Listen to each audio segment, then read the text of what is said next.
Aujourd'hui, je vais encore vous donner un exemple d'illustration, mes VIP hommes, par rapport à ces attitudes que vous entretenez, ces comportements toxiques que vous entretenez vis-à-vis de vos épouses, de vos femmes.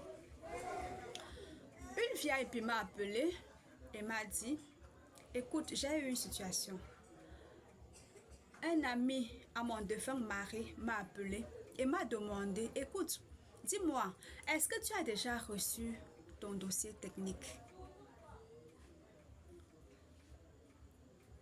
Attends, elle était un peu perdue. Elle a demandé de quel dossier technique tu parles. Et dès qu'elle a posé la question, le monsieur a changé de sujet. Le monsieur lui a dit, écoute, je me suis trompée. C'est pas toi que je voulais appeler, en fait, je me suis trompée.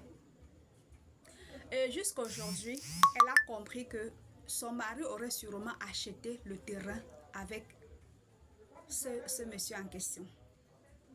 Et ce n'est pas le seul cas qu'elle vit depuis le décès de son mari.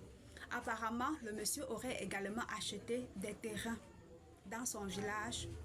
Et donc, ce sont ses oncles qui ont la connaissance de ces terrains et que ses oncles même sont en train de vouloir détourner ces terrains parce que la dame en question n'a pas toutes les informations concernant les terrains.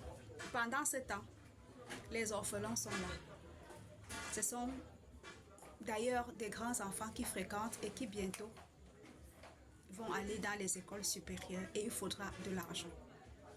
Mais VIP hommes, une fois de plus, à qui profite ce genre de comportement?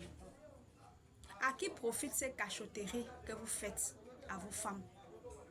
Et vous pensez la plupart du temps que votre famille est plus importante que votre épouse. Think.